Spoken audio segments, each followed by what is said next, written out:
He's 34 years old. Successful career. Good looking. Everyone says he's a catch. But here's the thing. Every time a relationship gets serious, he destroys it. Not dramatically. Not with cheating or fights. He just pulls away. Gets cold. Finds reasons why she's not right. And the worst part? He has no idea why he does this. But psychology does. The answer is hidden in something that happened decades ago. In a childhood dining room. With parents who thought they were helping him become better. They weren't. They were planting a wound so deep that today, as a grown man, he still hears their voices every single day. Especially when someone tries to love him. Here's what makes this truly disturbing. He's not attracted to healthy women. He's attracted to the ones who make him suffer. The unavailable ones. The critical ones. The ones who make him feel exactly like his parents did. Not enough. And when a genuinely loving woman appears, someone who accepts him completely, his psychology screams danger and he runs. Why does this happen? How does a childhood wound control your adult love life? What is this voice in your head that destroys every good relationship? And most importantly, can this pattern ever be broken, or are you doomed to repeat it forever? This is about the invisible scar left by overly critical parents. And if you've ever sabotaged a good relationship for no logical reason, you need to hear this. Because that voice in your head telling you you're not enough? It's not yours. It never was. He's 34 years old. Successful career. Good looking. Everyone says he's a catch. But here's the thing. Every time a relationship gets serious, he destroys it. Not dramatically. Not with cheating or fights. He just pulls away. Gets cold. Finds reasons why she's not right. And the worst part? He has no idea why he does this. But psychology does. And the answer is hidden in something that happened decades ago in a childhood dining room, with parents who thought they were helping him become better. They weren't. They were planting a wound so deep that today, as a grown man, he still hears their voices every single day. Especially when someone tries to love him. This is about the invisible scar left by overly critical parents. And if you've ever sabotaged a good relationship for no logical reason, you need to hear this. Because that voice in your head telling you you're not enough? It's not yours. It never was. Let's call him Marcus. Marcus grew up in what looked like a normal family. Middle class. Educated parents. No abuse. No screaming matches. Just constant, relentless criticism disguised as motivation. His father would say things like, "You call that effort?" when Marcus brought home a B+. His mother would sigh and say, "Why can't you be more like your cousin?" when he struggled with sports. When he cried, his father told him to toughen up. When he showed excitement, his mother told him not to get his hopes up. When he succeeded, they pointed out what he could have done better. Never once did they say, "I'm proud of you," without adding a "but" immediately after. Here's what happens psychologically. Children don't have the cognitive capacity to think, "My parents are being unfair." Instead, they think, "I must not be good enough." This becomes their core belief. Not a thought. A belief. Deep in the subconscious. Marcus internalized a simple equation that most children of critical parents do. Love equals conditional. Approval must be earned. You are only valuable when you perform perfectly. And perfect is impossible. So you are fundamentally flawed. Fast forward 20 years. Marcus is an adult. He's achieved things his parents never did. But that voice? It never left. It just changed pronouns. Instead of "your father thinks you're weak," it became "you are weak." Instead of "your mother is disappointed," it became "you are disappointing." The critical parent moved from outside his head to inside. And now it runs on autopilot 24/7, commenting on everything he does. Every mistake is proof of his inadequacy. Every success is luck or not good enough. This is what psychologists call the internalized critical parent. It's brutal. It's relentless. And it destroys relationships from the inside out. Here's where it gets really painful. Marcus meets someone. Let's call her Sarah. Sarah is emotionally available. She's kind. She genuinely likes him. She tells him she's proud of him. She doesn't criticize. She accepts him. And this terrifies Marcus. Not consciously. But deep down, his psychology is screaming danger. Because Sarah doesn't match his internal programming. His subconscious learned that love comes with criticism. That acceptance must be earned through suffering. That if someone loves you easily, something's wrong. They must not see the real you yet. They must not know how flawed you really are. So Marcus does what his psychology tells him to do. He starts looking for problems. Sarah laughs too loud. She's too affectionate. She wants too much time together. She's clingy. None of this is true. But his critical internal voice needs to create distance because intimacy feels dangerous. Why? Because intimacy means vulnerability. And vulnerability means she'll see his flaws. And when she sees his flaws, she'll do what his parents did. She'll criticize. She'll withdraw approval. She'll confirm what he already believes about himself. That he's not enough. If you've ever pushed away someone who genuinely loved you, drop a comment below. Because you're not alone. And understanding why you did it is the first step to stopping the pattern. The psychology here is called repetition compulsion. It's a concept Freud identified over a century ago. Basically, humans have a weird tendency to recreate childhood dynamics in adult relationships. Not because we enjoy suffering, but because the familiar feels safe, even if the familiar is painful.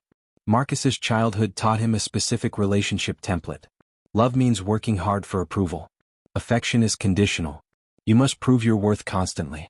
Criticism is how people who care about you communicate. This became his normal, his baseline, his comfort zone. So when Marcus dates, he's not actually looking for a healthy partner. He's looking for someone who matches this template. Someone emotionally unavailable. Someone critical. Someone he has to chase. Someone who makes him feel like he's not quite good enough, but maybe if he tries harder, he'll earn her love. This feels right to him. Feels like love. Because it activates the same neural pathways that lit up when he was 7 years old trying desperately to make his parents proud. When he meets women like Sarah, women who are actually healthy, his brain doesn't recognize it as love. Feels boring. Too easy. Suspicious. There's no challenge. No mountain to climb. No approval to earn. His subconscious literally interprets her kindness as disinterest. Because in his psychology, if she loves him this easily, she must not be seeing him clearly. She must not matter. Real love, his wounded child self believes, is hard. It requires constant proof. It comes with criticism. Healthy love feels foreign. Uncomfortable. Wrong. So he sabotages it. Not with dramatic explosions. That would be too obvious. He does it slowly. Subtly. He becomes distant. Less responsive. He picks fights over nothing. He focuses on her minor flaws and blows them out of proportion. He starts spending more time at work. He stops being vulnerable. He puts up walls. And eventually Sarah gets tired and leaves. And when she does, Marcus feels something familiar. Rejection. Abandonment. The confirmation that he was right all along. He's not enough. He doesn't deserve love. Just like his parents implied every single day of his childhood. The truly tragic part? Marcus will tell himself and others that Sarah just wasn't right for him. That they weren't compatible. That he has high standards. But deep down, in moments of painful honesty, he knows the truth. He destroyed something good because he doesn't believe he deserves good. This is the hidden wound. The invisible scar. And until he acknowledges it, he'll keep repeating the pattern with every person who actually loves him. Let's talk about what this actually costs. Because it's not just failed relationships. The psychological damage from critical parents creates a ripple effect that touches every area of life. Marcus has chronic anxiety. Especially in relationships. Every text message takes him 20 minutes to send because he's analyzing every word, terrified of saying something wrong. Every time his partner seems quiet or distant, he assumes he's done something terrible. He can't receive compliments. When someone says, "You did great," he immediately thinks they're being polite or they don't really mean it. His brain literally cannot process positive feedback as truth. He's also a perfectionist, but not in the productive way. In the paralyzing way. He procrastinates on important projects because if he can't do them perfectly, he'd rather not do them at all. He overworks himself to exhaustion trying to prove his worth. And when he succeeds, he feels nothing. No satisfaction. No pride. Just temporary relief followed immediately by, "What's next?" Because achievement never fills the hole left by childhood criticism. You can't earn your way out of this wound. You can't accomplish enough. Make enough money. Get fit enough. Be successful enough. The goalpost always moves because the real problem isn't your performance. It's your core belief about your worth. In relationships, Marcus also struggles with vulnerability. He can't tell his partner when he's struggling. Can't admit when he's wrong. Can't ask for help. Why? Because his childhood taught him that showing weakness invites criticism. That needing support means you're inadequate. That real men handle everything alone. So he keeps everything inside. Builds walls. Pretends he's fine. And his partners feel shut out. Disconnected. Like they're in a relationship with someone who won't let them in. And eventually they leave. Not because they don't love him. But because you can't have intimacy without vulnerability. And Marcus can't be vulnerable because vulnerability feels like handing someone ammunition to confirm his deepest fear. That he's not enough. Here's the pattern across his entire romantic history. He pursues women who are emotionally unavailable or critical. He works incredibly hard to win them over. He feels alive during the chase. When he finally gets them, he feels temporary satisfaction. But it never lasts. Either they remain critical and he stays in a toxic relationship trying to earn approval that never comes. Or they actually become available and loving, and suddenly he loses interest. They become the wrong person. He finds reasons to leave. Then he meets someone new who's emotionally unavailable, and the cycle starts again. Every single time. Meanwhile, women like Sarah, the actually healthy ones, he dismisses quickly. They're too nice, too available, too boring, not challenging enough. And he genuinely believes this. He's not lying. His psychology has been programmed to recognize love as painful. So peaceful, accepting love doesn't register as real. This is the devastating cost of growing up with overly critical parents. You become unable to recognize healthy love. And you become attracted to the exact dynamics that hurt you as a child. Psychology calls this trauma bonding. You bond with what wounded you because it's familiar. Think about your own patterns. Are you attracted to people who are hard to reach? Do you lose interest when someone becomes too available? Have you ever left a good relationship because it felt wrong even though you couldn't explain why? Comment your story. Because the more we talk about these patterns, the more we can break them. Now here's the critical question. Can this be healed? Can Marcus ever have a healthy relationship? Or is he doomed to repeat this pattern forever? The answer is yes, it can be healed. But it requires something most people aren't willing to do. It requires brutal self-honesty. It requires accepting that the voice in his head isn't his. It's his parents'. And that voice is wrong. Not just sometimes. Fundamentally wrong. About his worth. About love. About what he deserves. The first step is recognition. Marcus needs to recognize that critical internal voice when it speaks. When he hears "you're not good enough," or "she's too good for you," or "you're going to mess this up," he needs to pause and ask, whose voice is this really? Almost always it's his parents'. It's the internalized critic. Not truth. Not reality. Just old programming running on autopilot. This sounds simple, but it's revolutionary. Because most people never question that voice. They assume it's them. It's not. It's an echo. The second step is challenging it. When the voice says "you're inadequate," Marcus needs to consciously respond, "That's what my father said." It doesn't make it true. When it says "you don't deserve love," he needs to answer, "That's the wounded child talking. The adult me knows better."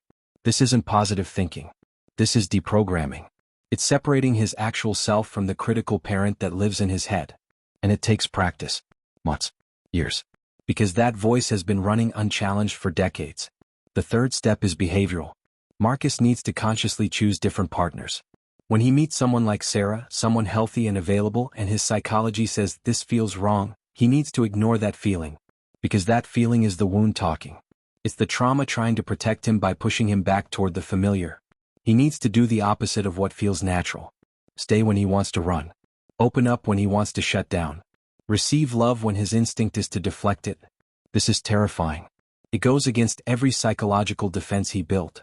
But it's necessary. The fourth step is self-compassion. This is the hardest part for men especially.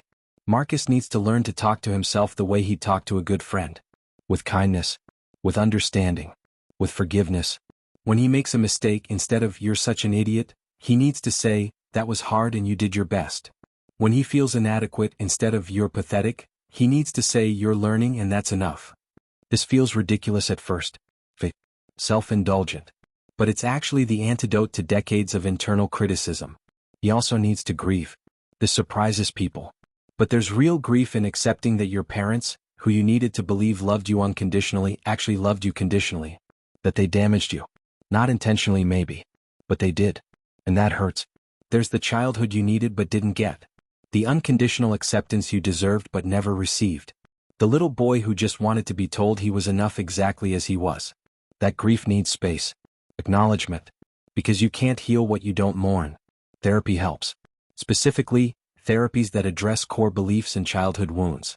Internal family systems therapy. Schema therapy. EMDR for trauma. These aren't just talk therapy where you complain about you're weak.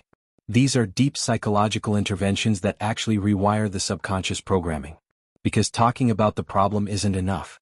You need to change the underlying beliefs, the neural pathways, the automatic responses that require specialized work. Here's what healing looks like for Marcus. It doesn't mean the critical voice disappears completely. It probably won't, but it gets quieter. And more importantly, he stops believing it. He hears it, recognizes it as his father's voice, and dismisses it. He starts noticing when he's sabotaging. He catches himself pulling away from Sarah and consciously chooses to stay. It's uncomfortable. His nervous system screams danger. But he does it anyway.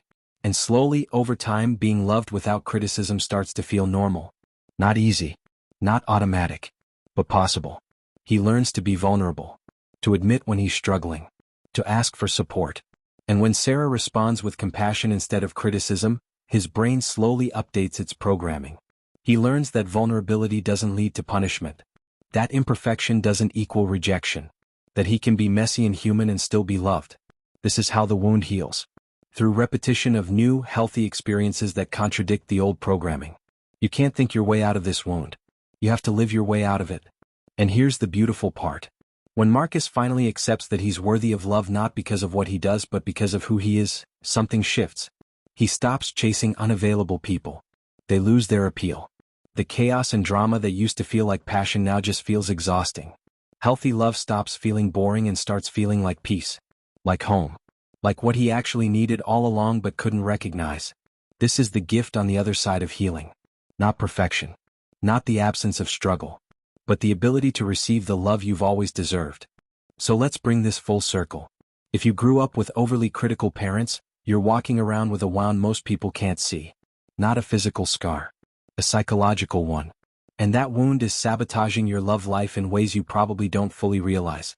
You're attracted to people who confirm your worst beliefs about yourself. You push away people who could actually love you.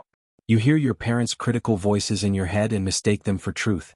You believe you need to earn love through perfect performance. And you're exhausted. Because it's impossible to be perfect. And you're lonely. Because you can't let anyone close enough to see the real you. But here's the truth those critical parents never told you. You don't need to earn love. You don't need to be perfect. You don't need to prove your worth. You're already enough. Exactly as you are. With all your flaws and mistakes and imperfections. The real you. Not the performing version. Not the edited version. The messy, complicated human version. That person deserves love. Not someday when you've improved enough. Right now. The question is, can you believe that? Can you silence the critical parent in your head long enough to let someone love you? Can you stay when your trauma tells you to run? Can you open up when every instinct says to shut down? Can you receive the love you've always wanted but never thought you deserved? This is your work. This is your healing. And it won't happen by accident. It requires conscious effort, daily practice, professional support, and the courage to do what terrifies you most. Be vulnerable. Be imperfect. Be human. And trust that you won't be rejected for it. If this resonated with you, if you see yourself in Marcus's story, do two things. First, leave a comment below sharing your experience. When did you first realize your parents' criticism was affecting your relationships? What patterns do you notice? Let's talk about this openly. Because shame keeps these wounds alive. And community helps them heal. Second, subscribe to this channel and turn on notifications. Because we're going deep into psychology's hidden truths. The stuff that actually explains why you do what you do. Why you choose who you choose. Why you sabotage what you want most. This is just the beginning. Your parents' voices don't get to control your love life anymore. You get to choose different. You get to heal. You get to have the relationships you've always wanted. But first you have to acknowledge the wound. See it clearly. And decide that you're worth the work it takes to heal it. Because you are. Even if no one ever told you that. Especially if no one ever told you that. You are enough. You always were.